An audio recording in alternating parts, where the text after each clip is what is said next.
The crimson dunes of Karzeth 9 stretched endlessly beneath twin suns, their heat shimmering across the horizon like liquid glass. Brett wiped the sweat from his brow as he adjusted the cooling manifold on his tank. If one could still call it that. The M47 Mammoth was a relic, a museum piece that somehow found itself pressed into service. On humanity's furthest colonial outpost, they're coming again. Hannah's voice crackled through the calm system, her tone carrying that mix of exhaustion and determination that had become familiar. Over the past 3 weeks, she stood in the gunner's position, scanning the horizon through mag binocs that were only slightly less ancient than the tank itself. Brett didn't need to ask who they were. The Jathiri, the so-called Sand Lords, had made their presence abundantly clear. Since the human mining colony had established operations in what they considered their territory, their sleek hover ships moved across the desert like silver predators. Technology so advanced it made humanity's best equipment look like stone tools. How many? Brett asked, his hands already moving across the control panel, firing up systems that groaned in protest. Full warpack. 20, maybe 30 ships. Hannah paused. Brett, they're broadcasting again. He flipped the switch, and the all-too-familiar voice of War Commander Zelithar filled the cabin, translated through their automated systems into clipped, contemptuous English. Pathetic ground crawler, the Sandlord's voice dripped with amusement. Your wheeled abomination insults the very sand it defiles. Abandon your primitive machine, and perhaps we will grant you the mercy of a quick death. The comm channel filled with the chittering laughter of other Jathiri pilots, a sound like glass breaking over and over. Brett's jaw tightened. For 3 weeks, he and Hannah had held the line, protecting the evacuation of the mining colony. For 3 weeks, the Sandlords had toyed with them, never quite finishing them off, treating the whole affair like some kind of sport. The M47's treads, actual physical treads that touched the ground, were a source of endless mockery. You know what the funny thing is? Brett said, not bothering to respond to Zelithar. My great-grandfather drove a tank just like this one. On Earth, in actual deserts made of actual sand. Hannah checked the ammunition counter. We're down to 30% on the main cannon, 50 on the cokes. Then we'd better make them count.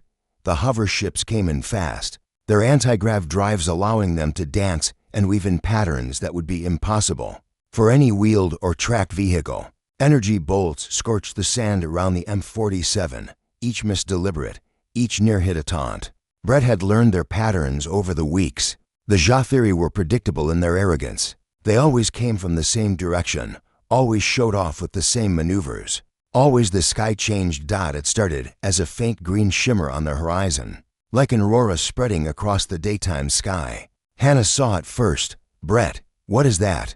He'd seen the planetary briefings, the warnings that the colonial administrator had dismissed as extremely unlikely.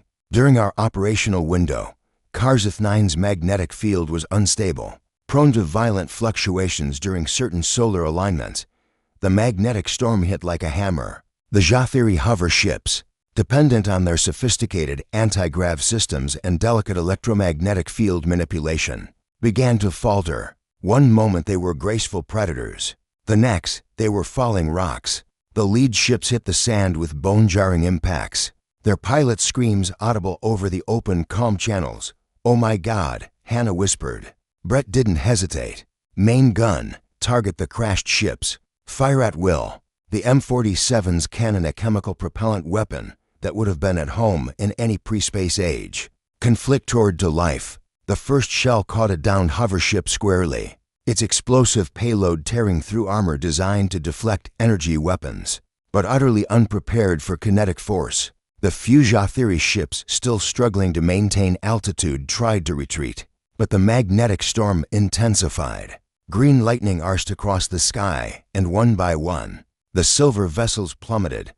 War Commander Zelithar's ship managed to stay aloft longer than most, its pilot fighting desperately against the electromagnetic chaos. But physics was physics, and even Jathiri technology had limits.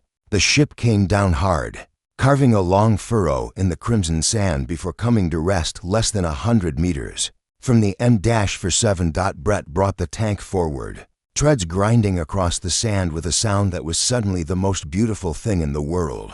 The mechanical simplicity that had been mocked for weeks was now their salvation. No delicate anti-grav systems to fail, no electromagnetic dependencies to exploit. Just metal, hydraulics, and good old-fashioned diesel engines that didn't care about magnetic storms. The M47 rolled up alongside Zelithar's crashed ship. Through the cracked canopy, Brett could see the war commander struggling with his controls, his three-fingered hands moving frantically across dead displays. Hannah activated the external speakers. "Pathetic sky floater," she said, her voice carrying across the sand. "Your hovering abomination insults the very air it pollutes. Abandon your primitive machine, and perhaps we will grant you the mercy of rescue."